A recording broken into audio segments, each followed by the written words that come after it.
भूतलेश वेदांत स्वामी नामने नमस्ते सरस्वती देवे गौरवाणी प्रचारने निर्विशेष शून्यवादी पाश्चात्य ने जय श्री कृष्ण चैतन्य प्रभु नित्यानंद श्री अद्वैत गदाधर श्रीवासदि गौर भक्त वृंद हरे कृष्ण कृष्ण कृष्ण हरे हरे हरे राम राम राम हरे हरे नारायणं नमस्कृतं चैव नरोत्तमं देवीं सरस्वती व्यासं ततो जयमुदीरयेत् वाञ्छाकल्पतरुभ्यश्च सिन्धुभ्यश्च पतितानां पावनेभ्यो वैष्णवेभ्यो नमो नमः तप्त कांचन गौरंगी राधे वृंदावनेश्वरी विश्वानुसुत देवी प्रणमामि हरिप्रिये नमो ब्रह्मदेवाय गो ब्राह्मणताय कृष्ण वृंदाय नमो वासुदेवस्तम देवम कंसचानूरमर्तम देवकी परमानंदम कृष्ण वंदे जगतगुरु। आप सबका बहुत बहुत हार्दिक स्वागत है और भागवत की चौथा स्कंद जो है उसकी प्रारंभ कर रहे हैं।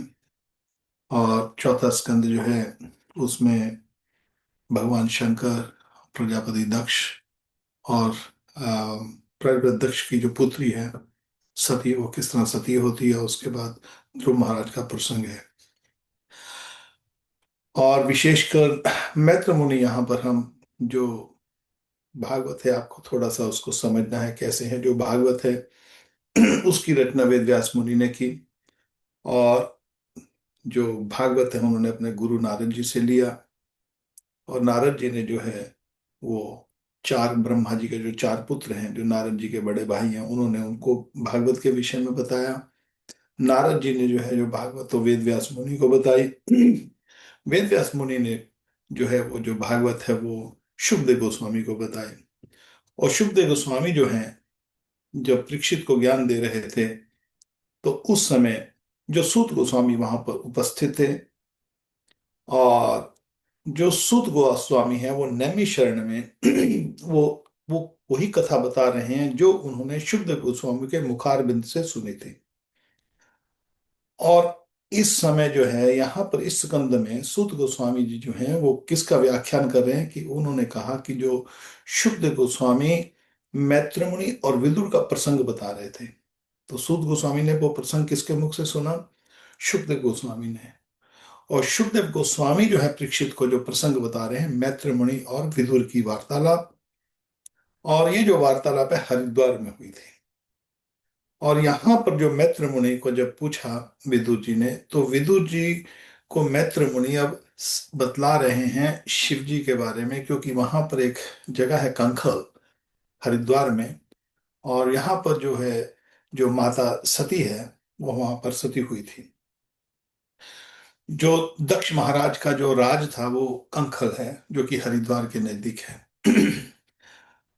अब यहाँ पर उनका प्रसंग बताने से पहले जो मैत्र मुनि जी हैं प्रसंग तो बताएंगे शंकर जी का और दक्ष प्रजापति का, मगर उससे पहले वो ये बता रहे हैं कि दक्ष प्रजापति कौन था, उसके जो पूर्वज कौन थे।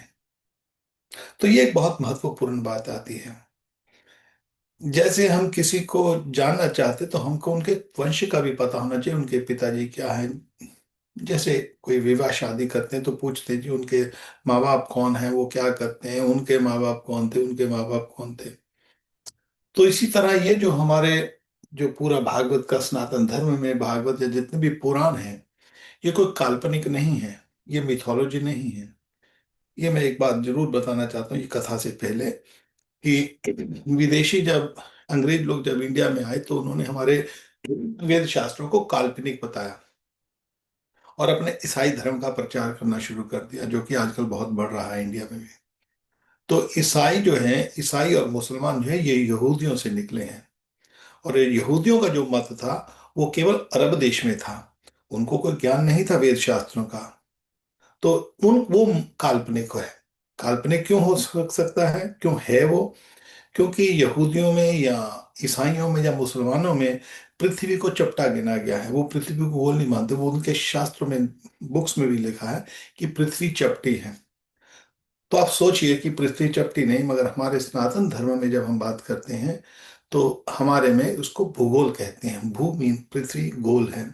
हम ब्रह्मांड कहते हैं ये जो सारा जितना भी आकाश में देखते हैं, जो चांद तारे सब घूम रहे हैं, ग्रह घूम रहे हैं, वो अंडे की शेप में घूम रहे हैं, अंडे की तरह, तो इसलिए ब्रह्मांड कहते हैं। खैर एनीवे तो ये जो हमारा जो हमारे शास्त्र हैं वो ऐसे नहीं है जहाँ पर पृथ्वी को चपटा माना गया हो और आत्मा के विषय में कोई ज्ञान ना हो, और पशुओं को काटना या हिंसा करना, जो उनके धर्मों को नहीं मानते उनको मार देना, तो ये कोई धर्म नहीं है। मगर हमारे जो धर्म है, हमारा जो सनातन धर्म है, हमारी जो भागवत है, ये पूरन द पूरन इतिहास के ऊपर टिकी हुई है, और पूरा उसका ब्यौरा है, पूरी हिस्ट्री है। अब यहाँ पर प्रसंग तो शुरू हो रहा है शंकर जी का और प्रजापति दक्ष का। मगर उससे पहले जो मैत्रेय मुनि जी कहते हैं विदुर को, वो कहते हैं कि विदुर, ब्रह्मा जी ने अपने से मनु और शत्रुपा को प्रकट किया। मनु और शत्रुपा, मनु कहते हैं जिससे मानव धर्म, जो हमारी जो प्रजाति है मानव धर्म की, वो मनु से, हमारे पिताजी जैसे आपके पिताजी पिताजी पिताजी करते करते करते करते हम मनु तक पहुंच जाते हैं। और मनु का जन्म कहाँ से हुआ? ब्रह्मा जी से। तो मनु, हम मानव की संतान हैं। और जो दूसरी प्रजातियां हैं वो किस तरह इकट्ठी होती है, वो आगे आगे जाकर उसका ब्यौरा आता है। मगर यहाँ पर वो कहते हैं कि मनु और शत्रुपा के जो पहला जो ब्रह्मा जी से प्रकट हुए, उनसे सृष्टि प्रकट होती है, मानव जाति प्रकट होती है। और मनु के जो है, मनु शत्रुपा के दो पुत्र हुए हैं और तीन लड़कियां हुई हैं। पहले जो दो पुत्र हुए, प्रियाव्रत और उतानपाद, और उनके तीन पुत्रियां हुई, आकुति, देवहूति और प्रसूति। तो यहाँ पर मैत्र मुनि जी कहते हैं जो अकुति है, उसके पुत्र हुआ प्रजापति रुचि, सॉरी, उसकी जो उसका भी जो विवाह हुआ, प्रजापति रुचि से विवाह हुआ। और रुचि के एक पुत्री हुई दक्षिणा। और रुचि प्रजापति और अकुति से एक पुत्र प्रकट हुआ जो कि साक्षात विष्णु थे। वो थे यज्ञ रूपी, उनका नाम था यज्ञ। तो बाद में यज्ञ और दक्षिणा का विवाह होता है, और उनके 12 पुत्र होते हैं। तोष, प्रतोष, संतोष, भद्र, शांति, इड़स्पति, इड़म, कवि, विभु, सवदन, सुदेव और रुचन। तो ये अकुति के वंशज हैं। तो आगे हम थोड़ा सा उनको और भी पढ़ेंगे कैसे है वो। उसके बाद वो कहते हैं कि देवहूति, देवहूति का जो विवाह है वो कर्दम मुनि से होता है। और कर्दम मुनि के 9 कन्याएं होती हैं। कला, अनुसूया, श्रद्धा, हविर्भु, गति, क्रिया, शांति, ख्याति और अरुंधति। और जो अनुसूया है, उसका विवर्ण मैत्रेय मुनि कहते हैं, ये 9 कन्याओं का जो है, मैंने जो उनकी किस किस के विवाह हुआ उसका मैं पिछले स्कंद में बता चुके हैं, हम तीसरे स्कंद में। तो यहाँ पर ओहो, थोड़ा सा ये बता रहे हैं अत्रि मुनि का, कि अनुसूया जो कि देवहूति की कन्या थी, उसका विवाह अत्रि मुनि से हुआ, अनुसुआ का। और वहां से दत्तात्रेय मुनि, दुर्वासा और चंद्रमा प्रकट होते हैं। तो इनका जन्म जो है, दत्तात्रेय मुनि की जो जो जो माँ है वो अनुसुया है। हम इसके बारे में थोड़ा सा आपको बता दो। अनुसुया जो है, वास्तव में जो अत्रि मुनि हुए बहुत महान ऋषि हुए हैं। और उन्होंने, उनकी जो पत्नी थी बहुत ही पतिव्रता थी। वास्तव में जो सबसे बड़ा गहना है पत्नी का, वो पतिव्रता होना है। और जो उसकी उसके विषय में भगवान विष्णु भी बतलाते हैं, जिससे लक्ष्मी जी और पार्वती और ब्रह्माणी, जो ब्रह्मा की पत्नी है, उनके मन में एक बात आती है, अरे हमसे भी श्रेष्ठ है क्या अनसुया? तो अब उसकी वो परीक्षा लेना चाहती थी। तो वो अनसुया के पास, वो दोनों किसी ना किसी तरह इसकी, किस तरह इसकी हम परीक्षा लें। तो उन्होंने अपने पतियों को बोला कि आप इसकी परीक्षा लो, ये आप कहते हो कि ये सबसे ज्यादा जो है वो पतिव्रता है, इससे पतिव्रता संसार में ब्रह्मांड में कोई नहीं है। तो हम चाहते हैं कि आप इनसे जाकर ऐसे ऐसे करके भिक्षा मांगिए। अब भिक्षा भी मांगना है आपको, उससे नग्न अवस्था में भिक्षा लेना है उससे, अनुसुया से।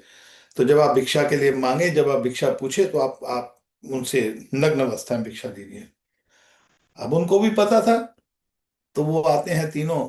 और जब अनुसुया के पास आते हैं तो बोलते हैं भिक्षा ब्राह्मणों के रूप में, भाई हम आपसे भिक्षा लेने आए हैं।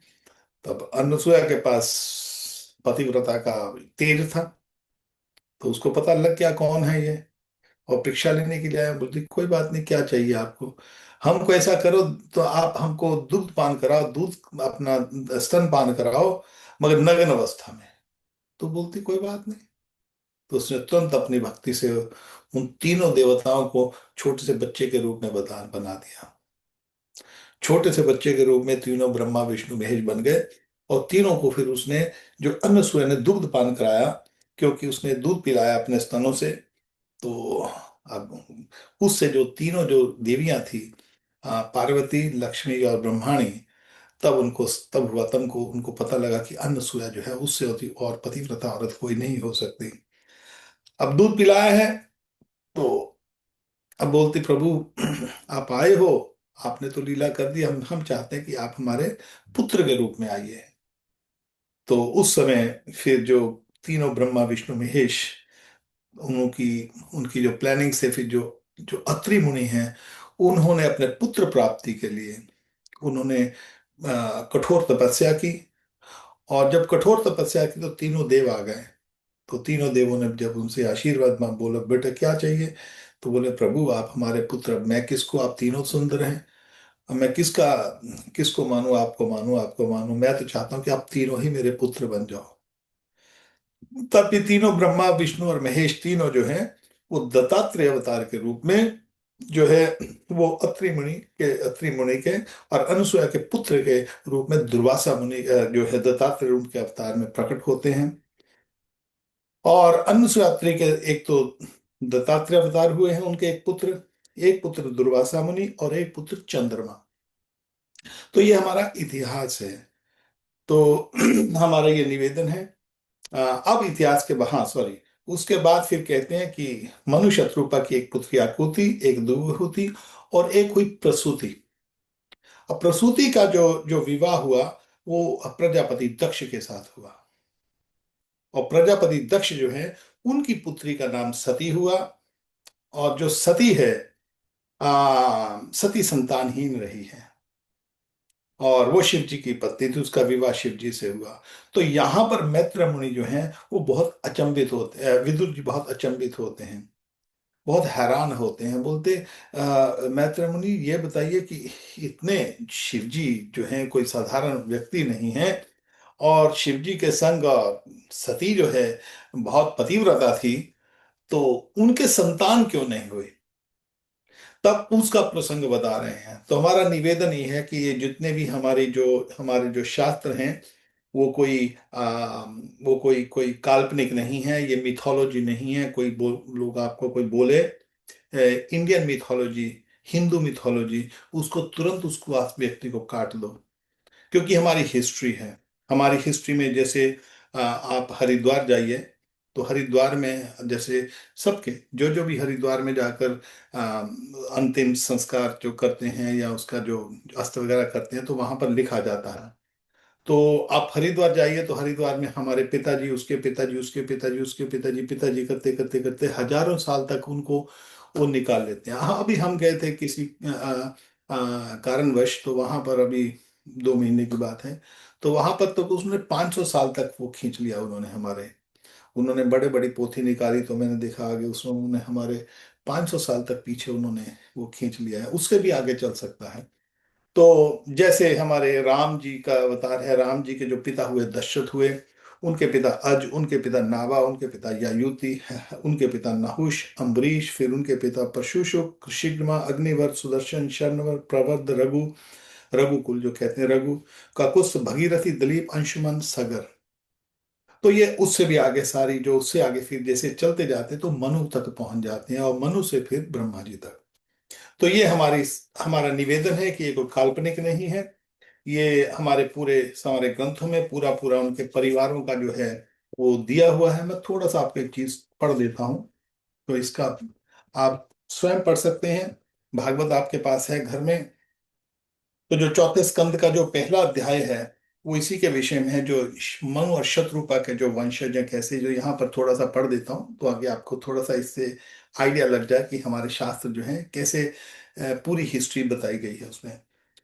यहाँ पर कहते हैं ब्रह्मा जी के अंश से चंद्रमा, विष्णु के अंश से योगवेता, दत्तात्रेय जी और महादेव जी के अंश से दुर्वासा ऋषि अत्रि के पुत्र रूप में प्रकट हुए। अब अंगीरा ऋषि की संतानों का वर्णन सुनो। एक ऋषि ऋषि की संतानों का आगे। अंगीरा की पत्नी श्रद्धा ने सिनीवाली, कुहू, राका, अनुमति इन चार कन्याओं को जन्म दिया है। इनके सिवा साक्षात भगवान उद्धव जी, परमनिष्ठ बृहस्पति जी के जो दो पुत्र हुए, पुलस्त्य जी के सर्वोच्च मनवंतर में विख्यात हुए पुलस्त्य जी के पत्नी हबीरबू से महर्षि अगस्त और महापति विशर्वा, ये दो पुत्र हुए। इनके अगस्त जी से दूसरे जन्म में जठराग्नि हुई। विशर्वा मुनि से अड़विका के गर्भ से यक्षराज कुबेर का जन्म हुआ और उनकी दूसरी पत्नी केशनी से रावण, कुंभकर्ण और विभीषण उत्पन्न हुए। तो इस तरह वहां पर सात ऋषियों की जो है यहाँ पर तीसरे स्कंद में पूरी आपको डिटेल पूरी यहाँ पर मिल जाएगी। और अब यहाँ पर विदुर जी पूछते हैं प्रजापति दक्ष से यहाँ पर कि, यहाँ मैं थोड़ा सा पढ़ना चाहूंगा यहाँ पर। तो यहाँ पर विदुर जी हैं, यहाँ प्रश्न होता है, यहाँ प्रसंग शुरू होता है विदुर जी का प्रसंग मैत्रा मुनि शिव जी के विषय में। तो विदुर जी कहते हैं, महादेव जी की पत्नी सती थी। वे सब प्रकार से अपने पतिदेव की सेवा में संलग्न रहने वाली थी, किंतु उनके अपने गुण और शील के अनुरूप कोई पुत्र नहीं हुआ, क्योंकि सती के पिता दक्ष ने बिना ही किसी अपराध के भगवान शिव जी के प्रतिकूल आचरण किया था। इसलिए सती ने युवावस्था में ही क्रोधवश योग के द्वारा स्वयं ही अपने शरीर का त्याग कर दिया। विदुर जी ने पूछा, ब्राह्मण, ब्राह्मण कहते हैं मैत्र मुनि जी को पूछे, ब्राह्मण, प्रजापति दक्ष तो अपनी लड़कियों से बहुत ही स्नेह करते थे, फिर उन्होंने अपनी कन्या सती का अनादर करके शीलवानों में सबसे श्रेष्ठ महादेव जी से द्वेष क्यों किया? तो यहां पर आगे वो पूछ रहे हैं, कस्सम चराचरम गुरु निर्वैर शांति विग्रह। महादेव जी चराचर के गुरु, वैर रहित, शांत मूर्ति, आत्माराम और जगत के परम आराध्य देव हैं। उनसे भला कोई क्यों वैर करेगा? भगवान उस उन ससुर और दामाद में इतना विद्वेष कैसे हो गया, जिसके कारण सती ने अपने दुस्सह्य प्राणों तक की बलि अब आप मुझसे कहिए। यहाँ पर वो पूछ रहे हैं।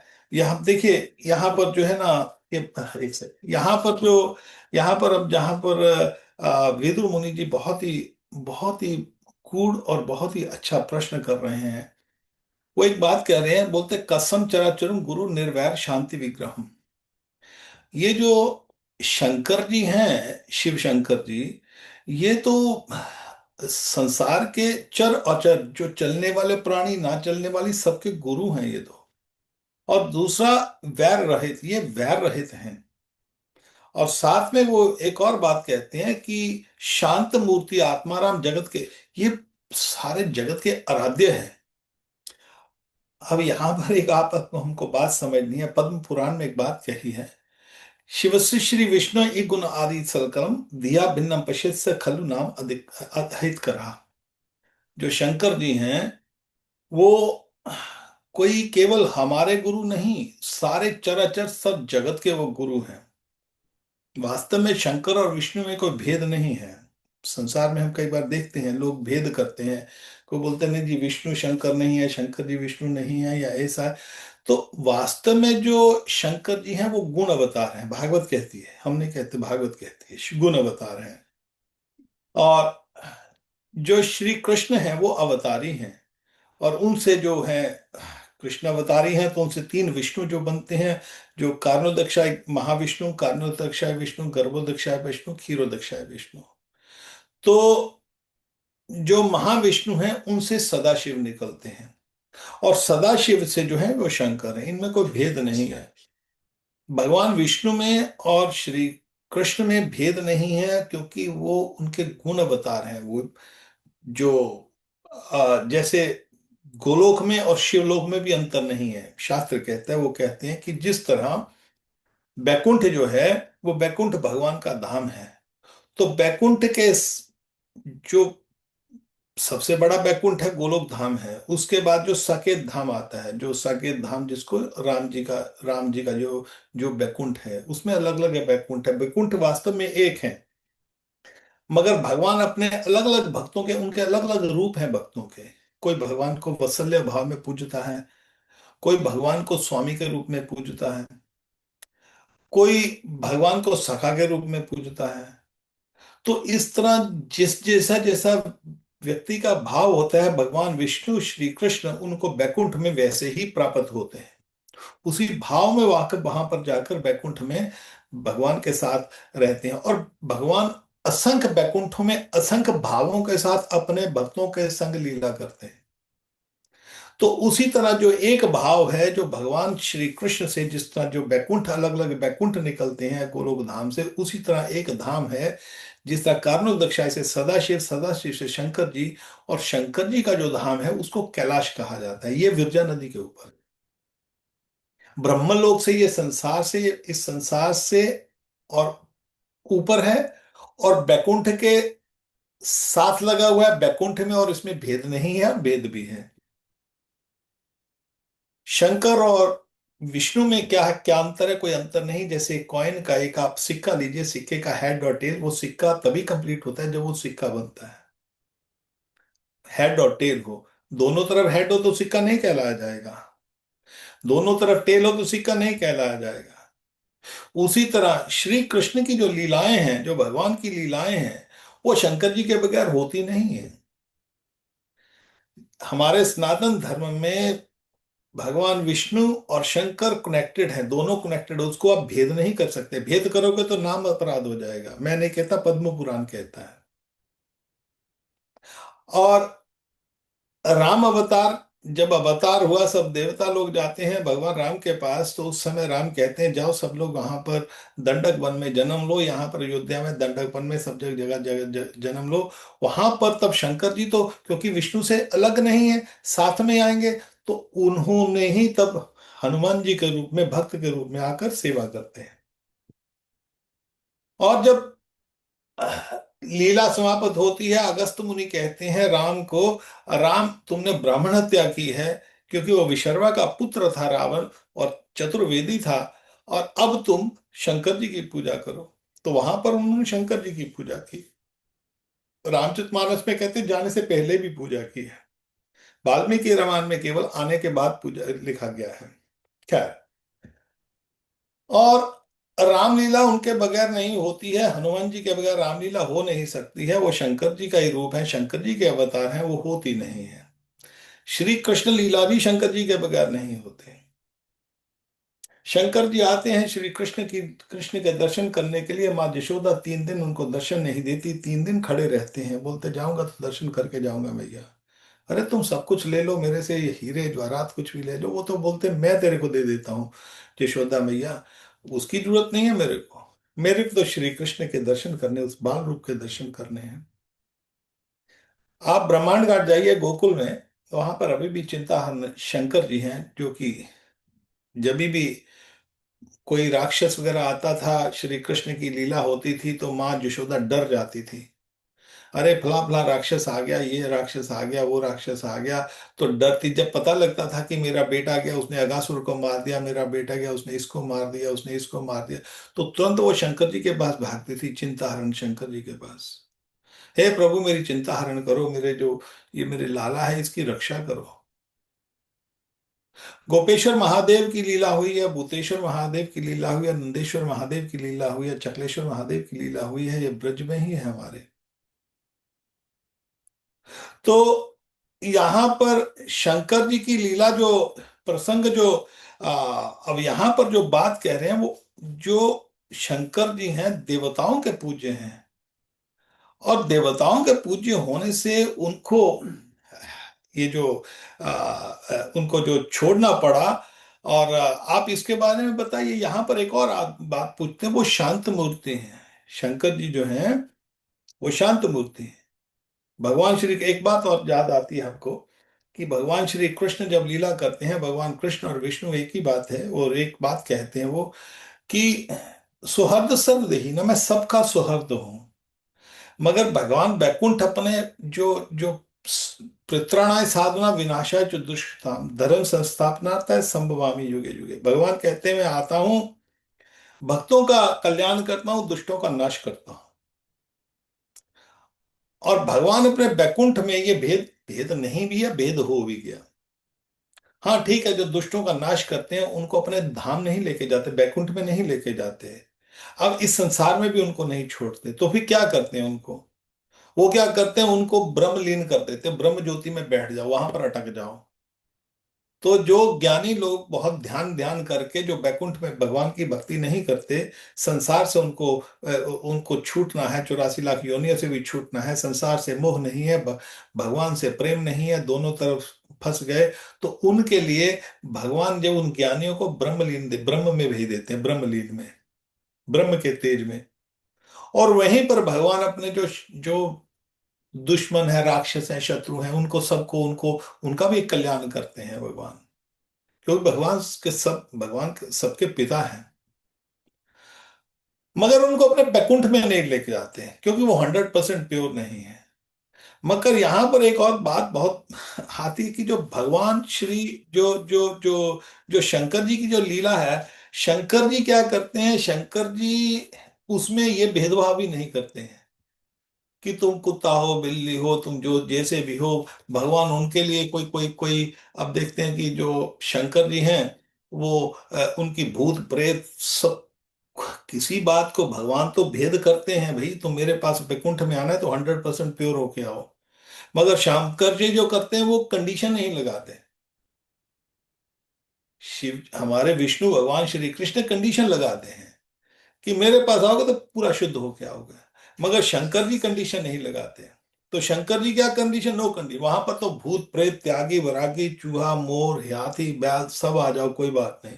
आशुतोष एकदम एकदम प्रसन्न हो जाते, किसी छोटी सी बात पे ही शंकर जी प्रसन्न हो जाते हैं। आप शंकर जी के लोक में देखिए, वहां पर आप देखेंगे सब भूत हैं, प्रेत हैं, नंग धड़ंग हैं। रावण आता है, वो अपने पास घर नहीं रखा उन्होंने, क्योंकि उनको मोह नहीं है संसार से, शंकर जी को अपने लिए घर भी नहीं बनाते। वहां पर वो जो बरगद का पेड़ है उसके नीचे अपनी पत्नी के संग रह रहे हैं, अपने परिवार के संग रह रहे हैं।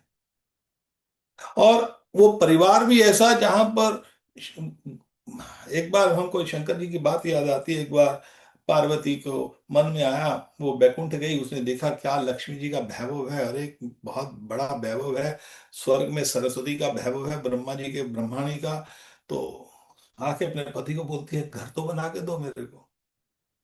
तो शंकर जी कहते हैं, अरे आराम से बैठी हो, क्या करना है अपने को, घर भर आप आनंद करो यहाँ पर बैठकर बरगद के नीचे। नहीं नहीं, एक बना तो बना दिया उन्होंने। और ऐसा बनाया कि संसार में था घर, सोने का घर बना दिया। और उसका मुहूर्त वगैरह किया, सब लोग आए, सबको दान पुण्य दिया। उसमें रावण आ गया। अब रावण ब्राह्मण के रूप में आ गया, उसने कुछ मांगा नहीं, ब्राह्मण तुम क्या लोगे। अरे महाराज नहीं नहीं नहीं, तो नहीं नहीं नहीं लेना, नहीं नहीं तुम मांगो, जो तुम मांगो देंगे। तो उसी समय उन्होंने, शंकर जी ने क्या है कि ब्राह्मण कहते हैं कि प्रभु आपको दक्षिणा ही देना है ना, तो ये सारा घर जो बनाया यही दे दो मेरे को। तो यहां से उन्होंने वो लंका जो है वो दान में दे दी। एक और युग में आता है, उसमें वो लंका की स्टोरी कुबेर से खींच छीन ली थी, खैर वो अलग एक प्रसंग है। तो यहाँ पर हम इधर ही यहाँ पर रुकते हैं। तो शंकर जी ने वो तुरंत दे देते हैं, रावण को वरदान दे दिया। और जो जो था भस्मासुर था, उसको वरदान दे दिया कि कोई आता है थोड़ी सी भक्ति करता है उसको वरदान दे देते हैं। और घर के अंदर उन्होंने जो, देखिए मोर है, चूहा है, सब घर में, शेर है, हाथी है, बैल है, उनके सबकी अपनी अपनी सवारी है। अपनी सवारी बैल है, गणेश जी बैठे हैं घर में, चूहा की सवारी है, और चूहा मोर को खा जाता है। और सर्प है, सर्प मोर को जो है सर्प रखे हैं, और मोर सर्पों को खा जाता है। और बैलों को वो शेर खा जाता है। अब पार्वती का वाहन शेर है। तो मगर वहां पर उस परिवार में आप देखते हैं कि बिल्कुल शांति है वहां पर, हमारे कैलाश में, शंकर जी के धाम में। तो शंकर जी हैं सुहृद मित्र अरि उदासीन मध्यस्था। शंकर जी गीता के अंदर एक, भगवान एक बात कहते हैं 6वें अध्याय में, वो बोलते हैं कि जो जो जो समबुद्धि विशिष्यते, जो भक्त है मेरा, जो समबुद्धि, जिसकी बुद्धि ठीक है, जो तत्दर्शी है, वो कैसे, तो सुहृद, उस जो वो बिल्कुल समान भाव से सबको देखता है। सुहृद कहते हैं शुभ चिंतक होता है, शुभ चिंतक है जो आपके, कई बार आपके जो शुभ चिंतक होते हैं लोग, कोई आपके मित्र होते हैं और कोई आपके शत्रु भी होते हैं कई लोग। और कोई पक्षपात, पक्ष से रहित होते हैं, मध्यस्थ द्वेष बंधु, कोई द्वेष करता है या कोई कोई कोई कोई बंधु है, कोई रिश्तेदार है। साधुष्पि पापेषु बुद्धि विशेषति, किसी के मन में पाप है या किसी के मन में वो साधुत्व है। जो वास्तव में भक्त है वो उनको सम दृष्टि से देखता है। और यहां पर जो शंकर जी हैं वो सबको सम दृष्टि से देखते हैं, किसी के साथ बैर भाव नहीं करते हैं।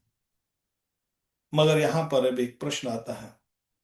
वो प्रश्न कहता है तस्सम चराचरम गुरु निर्वैर शांति विग्रह। और वो कहता है विद्वेषस्तु यत प्राणस्तज्य दुष्यस्य जानसी सती। अरे ऐसा क्या उसके द्वेष आ गया उसके मन में, जो उसका जो जो जो प्रजापति दक्ष के, कि उन्होंने ना केवल उनका अपमान किया शंकर जी का, जो कि साथ में उनको श्राप भी दे दिया। अब इस प्रसंग में एक बहुत बड़ी हम सबके लिए सीख है। सीख भी नहीं है इसमें, दो तीन चीज आप देख सकते हो कि एक तो इस संसार का जो जो प्रकृति क्या है यहां पर। हम कई बार देखेंगे कि हमारे को खास कोई दोस्त मित्र होंगे, कई बार हमारा अपमान कर देंगे या हमसे ईर्ष्या करते होंगे, मन में ईर्ष्या होगी, ऊपर से भले करेंगे हम बहुत आपके मित्र हैं, हम ये हैं वो है, मन में उनके उनके कोई द्वेष होता है, मन के अंदर उसको कोई कसक होती है, कुछ कुछ कुछ ऐसी भावना होती है जो कि निष्कृष्ट भावना होती है उसके उसके मन में। उनके प्रति कुछ ना कुछ जैसे सुई की तरह चुभता है, भले उनके मन में उनके कुछ ना हो। अब शंकर जी ने तो कुछ नहीं किया है। यहाँ पर इस प्रसंग को हम पढ़ने से पहले इसको मैं हम स्पष्ट करना चाहते हैं कि कई बार हमारे मन में, कई बार हमारे जीवन में ऐसी बातें घट जाती हैं कि हमारा कोई सगा संबंधी है, हमारा कोई दोस्त मित्र है, कोई रिश्तेदार है, उसके प्रति हमारे में मन में दीनहीन भावना आ जाती है। या उसके अपोजिट, हमने कुछ भी नहीं किया मगर किसी के प्रति, किसी के मन में दीनहीन भावना आ जाती है हमारे प्रति। अब हमको पता भी नहीं होता हमने क्या किया है, मगर उसके मन में वो आपके पीछे आपके कुछ ना कुछ चुगली निंदा करेगा। अरे ये कोई आदमी है, ये कोई, अरे ये कोई औरत, अरे बहन जी वो तो बहुत खराब औरत है, अरे भाई साहब वो तो बहुत बुरा आदमी है, ये है वो है। मगर जब आपके आगे आएंगे, अरे अरे भाई साहब आप तो कहाँ थे, अरे हमसे आपसे मिले नहीं, बड़ी देर हो गई। अरे, मगर ये इसको दोगलापन कहते हैं, इसको कपटता कहते हैं। मन में कुछ और बाहर कुछ और। और जब आदमी को बोल देता है, अरे आपको पता लगा है, अरे आपके पीछे वो तो आपकी निंदा करता है, अरे नहीं नहीं वो तो बहुत सज्जन पुरुष है, वो तो बड़े अच्छे आदमी है, अरे हमारी, हाँ हाँ अरे उसने ऐसा ऐसा ऐसा ऐसा करके बोला आपके बारे में, आपकी पीठ पीछे ऐसे ऐसे बोलता है, तो मन को बहुत कष्ट लगता है। अरे हमने तो उसको अपना मित्र समझा, अपना दोस्त समझा, और हमारे पीछे ऐसी कपटता व्यक्ति करता है, तो मन में कष्ट होता है। अब ये जो बात है, हमारी तुम्हारी नहीं, शंकर जी को भी इस बात से निकलना पड़ा। शंकर जी को निकलने की जरूरत नहीं है, वो तो भगवान है, वो तो श्री कृष्ण और शंकर में भेद नहीं है, उनको तो कोई प्रॉब्लम नहीं है। हमको प्रॉब्लम है। अब उनको प्रॉब्लम क्यों हुई है इस बात की, प्रजापति दक्ष के साथ अपनी पत्नी सती, उनकी उनकी सती की मृत्यु हो गई। वो हम इस लीला को करके बताते हैं, भाई आप बड़े से बड़ा कुछ भी बन जाओ, आपको इन चीजों से निकलना पड़ेगा। इस संसार से निकलने के लिए इनको आपको इन शत्रुओं के साथ लड़ाई करनी पड़ेगी, और करते करते भगवान का भजन करते हुए वैकुंठ की प्राप्ति करनी पड़ेगी। जन्म कर्म च में दिव्यम जो वेति तत्व त्यक्त्वा देहम पुनर्जन्मेति ममेति सो कौन्तेय। हे अर्जुन, मेरा जन्म और कर्म जो है वो दिव्य है। और जिस व्यक्ति को इस बात का पता लग जाता है कि मेरा जन्म जो है और कर्म जो है साधारण, यहाँ पर योनियों की साधारण मनुष्यों की तरह नहीं है, जो व्यक्ति मेरे को पूरी तरह से जान जाता है उसका भी जन्म कर्म से वो निपट जाता है। तो भगवान श्री कृष्ण का जन्म और कर्म और शंकर जी का जन्म और कर्म ये दिव्य है। शंकर जी का जन्म कर्म हमारी तरह नहीं है। ब्रह्मा जी की भी मृत्यु होती है, हर एक प्राणी की मृत्यु होती है, क्योंकि शंकर जी जीव नहीं है, ब्रह्मा जी जीव है, शंकर जी जीव नहीं है। और ना जीव कारण के विष्णु की मृत्यु नहीं होती और शंकर जी की मृत्यु नहीं होती। और यहां पर सती, सती तो प्रकृति का रूप है। मगर यहां पर लीला करने से यहां पर क्या होता है, अब यहां से प्रसंग शुरू होता है सती का और प्रजापति दक्ष का और शंकर जी का।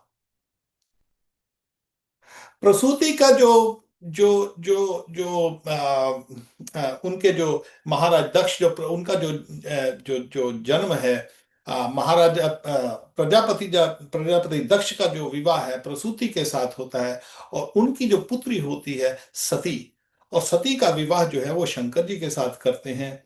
मगर जो शंकर जी हैं, शंकर जी के जो ससुर हुए प्रजापति दक्ष, प्रजापति कहते हैं जो प्रजा, जो जिससे ये सारा संसार उत्पन्न होता है, संसार को जो बढ़ता है संसार।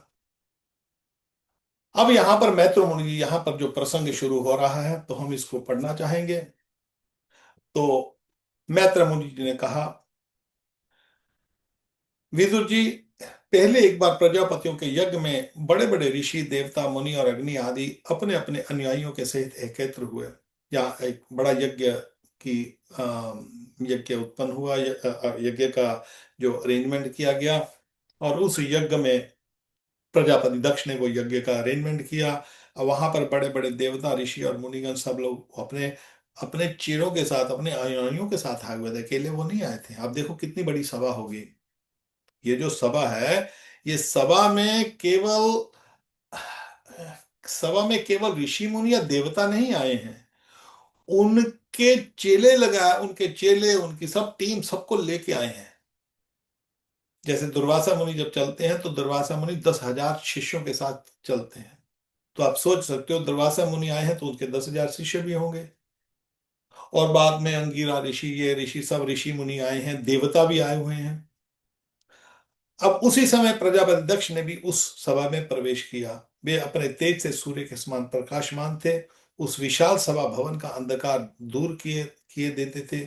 उन्हें आया देख ब्रह्मा जी और महादेव जी के अतिरिक्त अग्नि पर्यंत सभी सभासद उनके तेज से प्रभावित होकर अपने अपने आसनों से उठकर खड़े हो गए। इस प्रकार समस्त सदा सभा संदों में भली भांति सम्मान प्राप्त करके तेजस्वी जगत पिता ब्रह्मा जी को प्रणाम कर उनकी आज्ञा से अपने आसन पर बैठ गए। अब ये जो यज्ञ हो रहा है, यज्ञ में सब लोग देवता वगैरह, यज्ञ बड़े बड़े ऋषि मुनि अपने अपने आसनों पर बैठे हैं, उनके चेले भी वहां पर बैठे हुए हैं। अब उस यज्ञ में जब प्रजापति दक्ष आते हैं, वहां पर शंकर जी भी हैं, ब्रह्मा जी भी हैं। तो जब प्रजापति दक्ष आते हैं तो जितने ऋषि मुनि हैं सब लोग उनका आदर सत्कार करते हैं।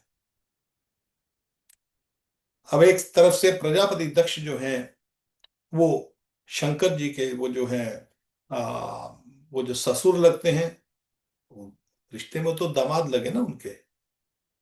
अब एज के हिसाब से देख लीजिए, शंकर जी तो उससे पुराने हैं एज के हिसाब से। मटीरियली आप देखिए, प्रजापति दक्ष तो बाद में हुए ना, शंकर जी तो पहले हैं। अब ब्रह्मा जी और शंकर, यहां पर क्या होता है, परंतु सब सब लोग उठे, सबने आदर सत्कार किया। मगर ब्रह्मा जी और शंकर जी जो है अपने सीट पर बैठे रहे। परंतु महादेव जी को पहले से ही बैठा देख उनके अभ्युत्थान आदि के रूप में कुछ भी आदर ना पाकर दक्ष उनका यह व्यवहार सहन ना कर सके। उस दक्ष के मन में जो है वो, उसको गुस्सा चढ़ जाता है, अरे सब लोग उठे हैं और शंकर जी ने हमको हमको नमस्कार नहीं किया, उन्होंने हमारा आदर सत्कार नहीं किया।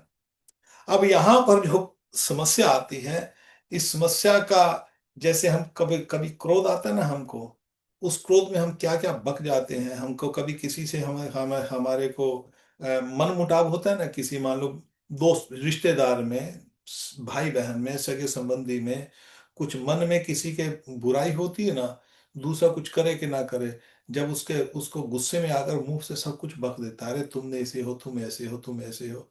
कई बार हम देखते हैं ना, हमारे साथ भी कई बार हुआ होगा, या हमने किसी के साथ ऐसा किया होगा, तो गुस्से में आकर उसको खूब गालियां वालियां निकाल देते दो चार।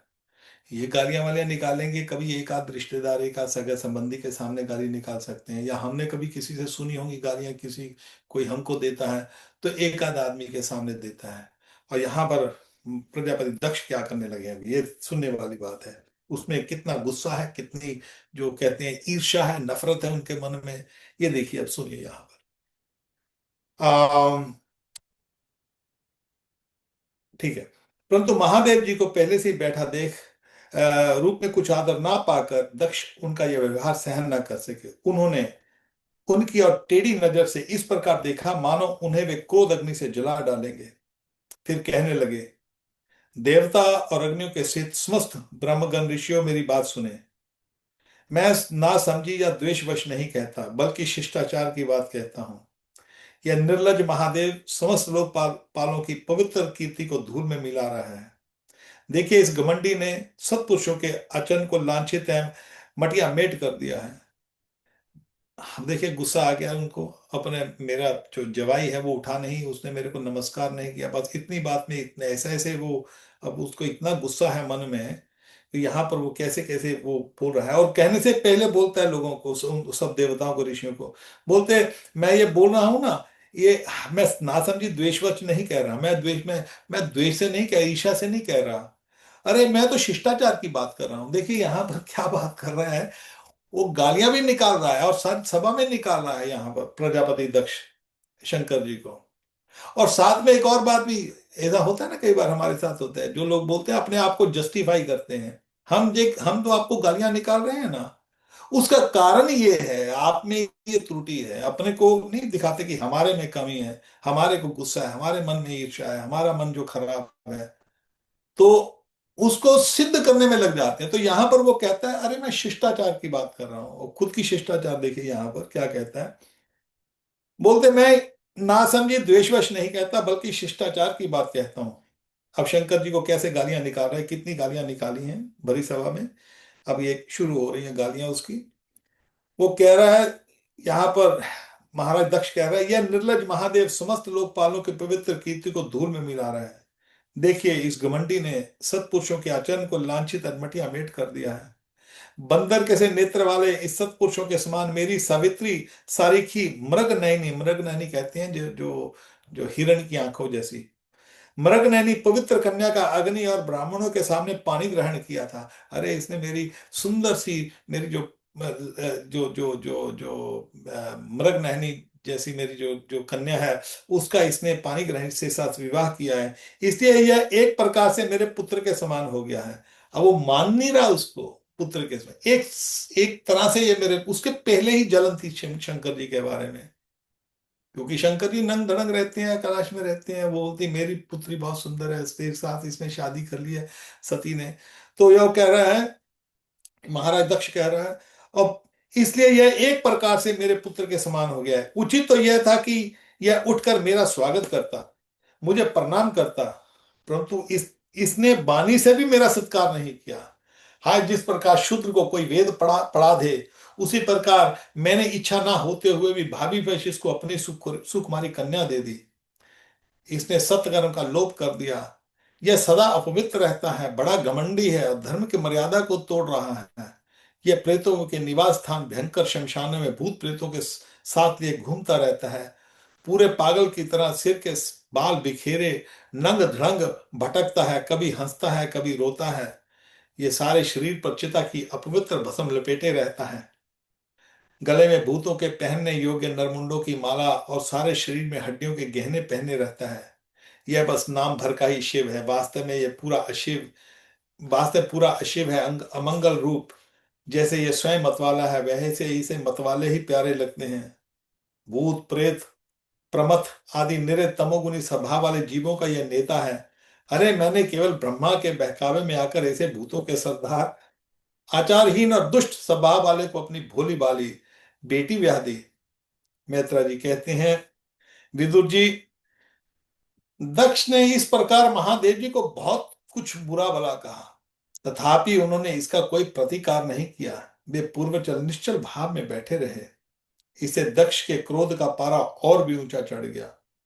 वे जल हाथ में लेकर उनके श्राप देने को तैयार हो गए। दक्ष ने कहा, यह महादेव देवताओं से बड़ा ही अदम है। अब से इसे इंद्र उपेंद्र आदि देवताओं के साथ यज्ञ का भाग ना मिले।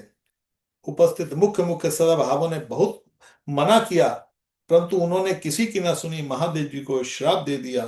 फिर वे अत्यंत क्रोधित हो उस सभा से निकलकर अपने घर चले गए। अब याद देखिए, यह अवस्था होती है क्रोध की। भगवान श्री कृष्ण गीता में एक बात कहते हैं, कामेश क्रोधेश रजोगुण समुद्भव महाष्ण महापाप वैद्यन वैरिणम। जो कामेश क्रोधेश रजोगुण समुद्भव, काम, काम कहते हैं कामना, केवल काम सेक्स डिजायर ही नहीं होता। काम करता है कामना, कामनाएं सबसे बड़ी कामना जो है वो तो शरीरी कामना है, वो तो है। कामेश क्रोधेश, जब कामना, किसी भी तरह की कामना हमारी जो जो पूरी ना हो, इच्छाएं वासनाएं पूरी ना हो, कामेश क्रोधेश, तो हमको क्रोध आ जाता है।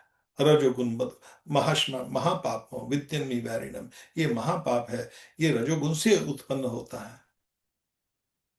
और भगवान श्री कृष्ण गीता में बार बार इस बात के लिए बताते हैं, निराशीर, आशा मत करिए, आशा रहित हो जाना। एक बार नहीं, दो बार नहीं, कितनी बार भगवान ने गीता में बोला है। निर्ममो, ममता नहीं करनी संसार से। ममता करोगे किसी से भी, पति से, पत्नी से, माँ से, बाप से, दुख लगता है। माँ बाप किसी का चला जाए या किसी का बहुत प्रिय चला जाए, जब उसकी ममता होती है तो उसका मन कष्टदायी होता है। क्यों? उसकी ममता है उसके अंदर फंसी हुई। और ममता क्या करती है, हमको इस संसार में वापस ले आती है। इसलिए ममता रहित होना, निराशीर, आशा रहित होना।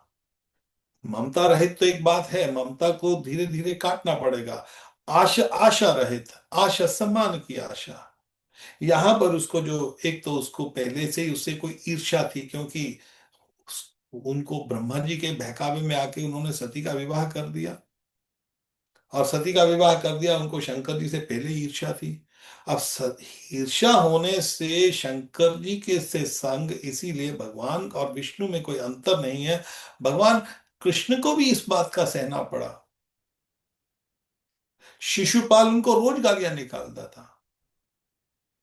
हाँ, हमारे में दो चीज खूबी होनी चाहिए। कोई मान ले आपको, हमको कोई गालियां निकालता है, तो उस गालियों को सहना चाहिए।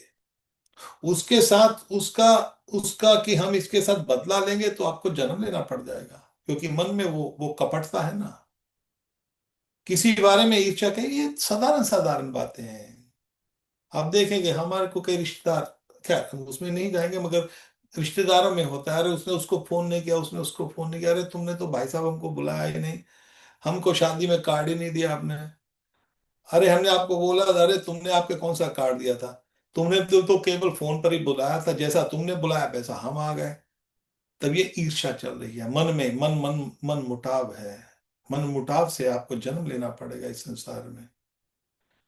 और यहाँ पर स्पष्टता से शंकर जी को उसने इतना बुरा भला कहा, मगर शंकर जी आराम से बैठे रहे।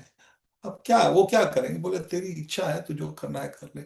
वास्तव में जो ईर्ष्या करने वाले हैं ना, ऐसे जिनके मन में ऐसे सब मन मुटाव होते हैं ना, वो वास्तव में अपने आप को जुलाते हैं, उसको तो पता ही नहीं है बेचारे को। जैसे हम किसी के मन में, हमारे मन में किसी के प्रति कोई ईर्ष्या भाव है, हमारे मन में कपटता है, उसके बारे में, अरे वो ऐसा है, वो ऐसा है, अपने घर में उसकी कथा चलती जाएगी, उसको तो पता ही नहीं है उसके पीछे, उसके उसके उसकी पीठ के पीछे उसकी कथा चल रही है। मगर यहां पर उसका रिजल्ट क्या होगा? उसको कोई इफेक्ट नहीं होगा। जिसकी हम निंदा कर रहे हैं, जिसको, उसका हमारे को अपने पे इफेक्ट होता है। हाँ, ये बात सही है कि मान लो कोई दुष्ट आदमी है, और दुष्ट को दुष्ट दुष्ट बोल देना, उसमें कोई पाप नहीं है। किसी व्यक्ति को उस दुष्ट से बचा लेना, उसमें पाप नहीं है। मगर यहां पर तो शंकर जी ने तो कुछ किया ही नहीं था। शंकर जी आराम से बैठते हैं, शंकर जी ने सहना है। और भगवान श्री कृष्ण इसी तरह जो कहते हैं कि ममता रहित होकर इस संसार में जो सहनशीलता। और शंकर जी ने जब नहीं, तो वहां पर जो लोगों ने मना भी किया तो मत बोलो, मगर यहाँ पर जो जो प्रजापति दक्ष था, शंकर जी को श्राप देके चला गया।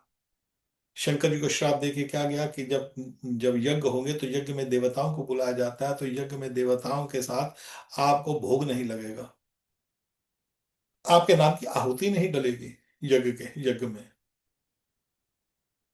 तो आप शंकर जी को उस जो, अरे तुम नंगे रहते हो तो तुम ये यहाँ पर वो है। अब यहाँ पर से जो शंकर जी ने सहनशीलता दिखाई है, और भगवान श्री कृष्ण के समय भी जब शिशुपाल आकर रोज गालियां निकालता था, रोज गालियां निकाल, शंकर जी जो भगवान श्री कृष्ण आराम से खड़े हैं, बोलता जा बेटा, और जब तुम्हारी गालियां पूरी हो जाएंगी तो तब उसका इफेक्ट, उसका रिजल्ट मिल जाएगा।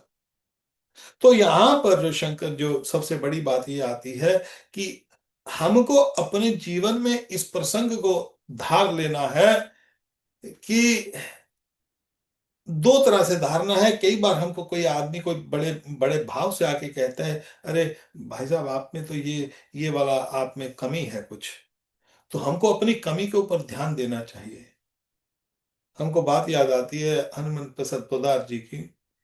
तो हनुमान प्रसाद पोद्दार जी को वहां पर उनका नाम भूल गया मेरे को, जिन्होंने श्राप दिया था गांधी परिवार को। एनीवे, उन्होंने गांधी परिवार को श्राप दिया था जब उन्होंने गऊओं की और हमारे साधुओं की हत्या की थी। तो उसने कहा गोपाष्टमी के दिन, जो कांग्रेस ने जब गोलियां चला दी थी साधुओं पर, गऊओं के ऊपर, तो उस समय काफी गऊएं मर गई थी और काफी जो साधु मर गए थे, वो भी गोपाष्टमी के दिन। तो कृपात्री जी महाराज ने फिर श्राप दिया था कि तुम्हारा जैसे तुमने साधुओं पर जो चलाया है, मैं भी तुमको श्राप देता हूँ कि तुम्हारा वंश नाश हो जाएगा। तो कहते हैं कि उन्होंने जो कांग्रेस की जो जो इंदिरा गांधी थी, उन्होंने जो गोपाष्टमी के दिन गऊओं की और साधुओं की हत्या की थी, तो गोपाष्टमी के दिन ही वो मारी गई थी। उसका पुत्र जो है संजय गांधी, वो जो हवा में मरा था, वो भी गोपाष्टमी के दिन मरा था। और उसके जो जो राजीव गांधी था, वो भी गोपाष्टमी के दिन ही मरा था। तो खैर बाकी का श्राप जो है उनका चलता, वो उनको चले कैसे है। तो कृपात्री जी महाराज बहुत सिद्ध आदमी थे। तो किसी कारणवश उन्होंने कुछ बोला होगा, तो कोई आके व्यक्ति हनुमान प्रसाद पोद्दार बाई जी को आके बोलता है, महाराज बाई जी, ऐसा ऐसा कृपात्री जी ने आपके विषय में ऐसा कहा है। तो उन्होंने वही बात, क्योंकि एक सिद्ध, वो तो सिद्ध पुरुष है हनुमान प्रसाद पोद्दार बाई जी, उन्होंने बहुत विनम्र भाव से, अरे वो तो कृपात्री जी तो बहुत उच्च कोटि के साधु हैं, और उन्होंने मेरे बारे में ऐसा कहा है तो मेरे में जरूर दोष होगा। मेरे बारे में उन्होंने ये कुछ भी कहा, जो भी कहा होगा वो उस बात का तो नहीं हमको, उन्होंने कहा होगा तो हमारे में वो अवश्य होगा, जो हमको दिखाई नहीं दे रहा हम में वो दोष। तो बहुत अच्छा किया आपने ये बताकर। और कृपात्री जी महाराज ने हमारे ऊपर बहुत बड़ा, हमारे हमारे ऊपर में जो दया की है, कि उन्होंने हमारा दोष देखकर हमारे दोष को प्रकट कर दिया। तो उन्होंने मैसेज भेजा, तो उससे क्या हुआ, उसका रिजल्ट क्या हुआ, कृपात्री जी महाराज में भी आदर सत्कार हुआ। और नहीं कोई आप जैसा, हमारे जैसा आदमी होता तो हम 100 गालियां निकालते, अरे हमें कैसे ऐसे दोष होगा, क्योंकि हमारे में अहंकार है। वो जो अहंकार वश और मोहवश हम अपना, अपने दोष हम देखते नहीं हैं। और जो भी भगवान की कृपा से जो हमारे को जो मिल रहा है, जैसा भी, हाँ, भगवान का नाम जब चल रहा है, भगवान से ये और उसका भी घमंड हो जाता है। एक और बात बताता हूँ, आप भगवान की पाठ पूजा करते हैं ना, उसमें भी वो सोचता है व्यक्ति कि मेरे जैसा कोई और पाठ पूजा करने वाला है ही नहीं, अरे हम तो बहुत पाठ पूजा करते हैं। ये भी घमंड है। और वास्तव में मन में जिसमें भी आता हो तो उसको भगवान को प्रार्थना करनी चाहिए, अरे प्रभु, हमारे मन में घमंड आ रहा है अभी कि हम बहुत पाठ पूजा कर रहे हैं। पाठ पूजा करने वाले व्यक्ति बहुत हैं, बड़े बड़े ऋषि मुनियों ने बहुत बहुत तपस्या की है, और भागवत उसका प्रमाण है। तो इस तरह से इस प्रसंग में जो जो हमको जो सीख मिलती है, ये कोई सिखाने के लिए नहीं है, ये घटनाएं हुई हैं। ये कोई ये कोई फैब्रिकेटेड नहीं है, ये कोई मंच में कोई बनाया है ये प्रसंग कि हम आपको सिखाने के लिए है, ऐसा नहीं है। ये संसार के नियम है। इस संसार में, जिस संसार में हम फंसे हुए हैं, जिस संसार में जो जो ईर्ष्या है, जो जो काम है, जो क्रोध है, जो लोभ है, जो अहंकार है, जो मत्सरता है, ये सब इस संसार में है। इस यही दलदल में हम फंसे हुए हैं। और ये दलदल इतनी घनी है कि यहाँ पर जो शंकर जैसे, भगवान श्री कृष्ण जैसे, वो भी इस दलदल में आकर दिखाते हैं। इस जैसे एक एग्जांपल, जैसे आप देखो कि गंदा पानी है, और गंदे पानी में बहुत ही पवित्र व्यक्ति जैसा मर्जी उसके स्वच्छ कपड़े हो, जितने बढ़िया से बढ़िया कपड़े हो, वो पानी में जाएगा वो कपड़े गंदे होंगे।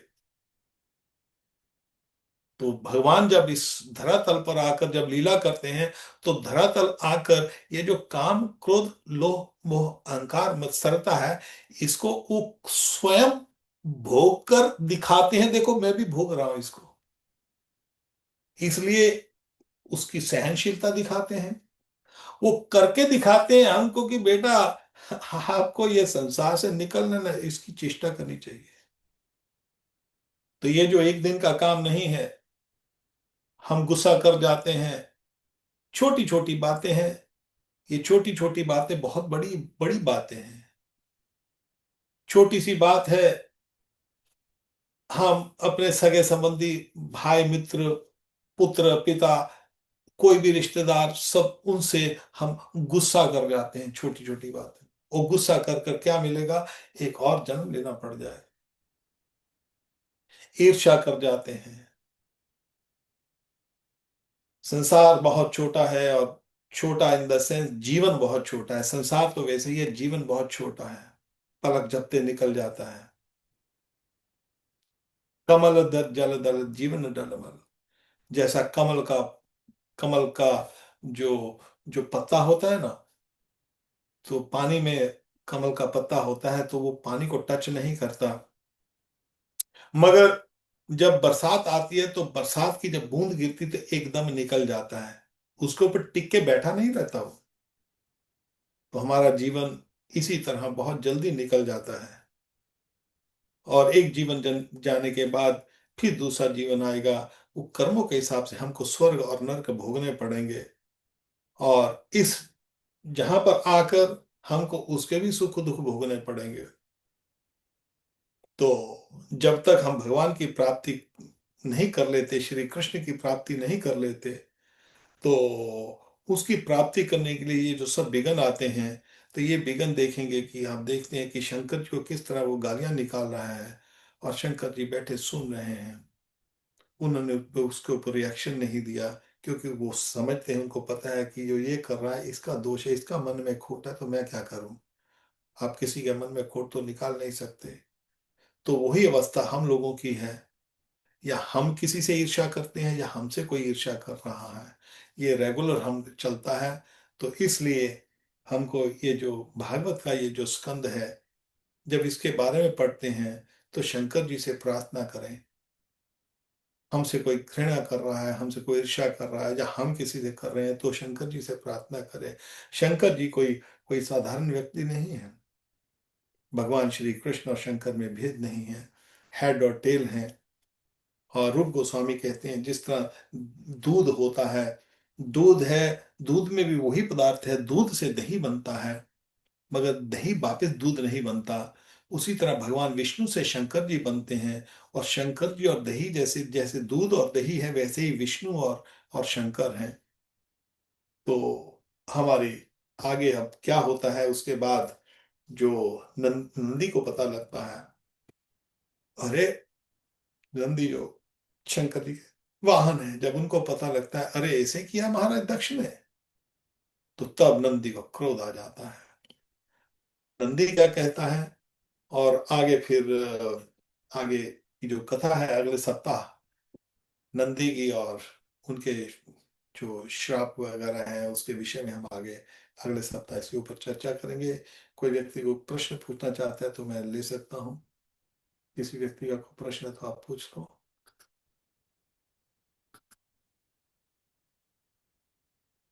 ठीक है, प्रश्न नहीं है, तो हमारा आपसे निवेदन है कि आप जाइए और ये भागवत का ये ले आइए गीता प्रेस से।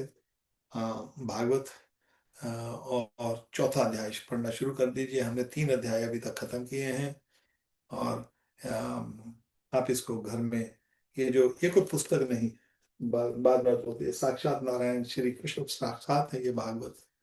तो भागवत बाजार से लोगों को बुलाकर कथा करवाने की कोई जरूरत नहीं है। अपने रोज हर रोज गीता और भागवत रामायण ये पढ़िए, चेतना चरितामृता हो सके तो हर रोज।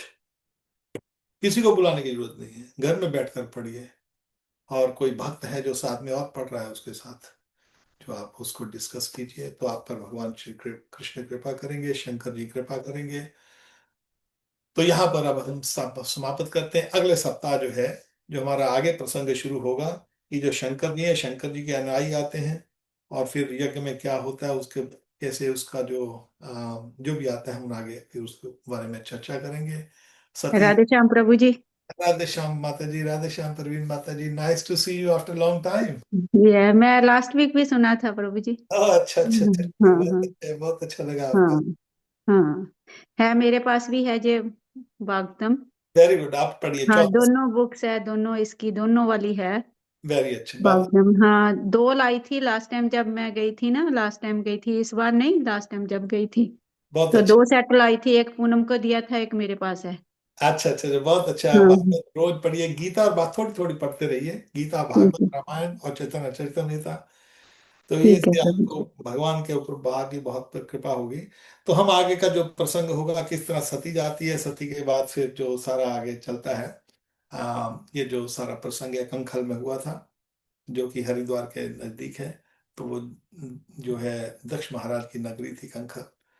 तो ठीक है, हम आगे अगले सप्ताह आप सबसे मिलेंगे। ठीक, निताई गौर, राधे श्याम, जय राधे जय राधे, जय हो, जय प्रभु।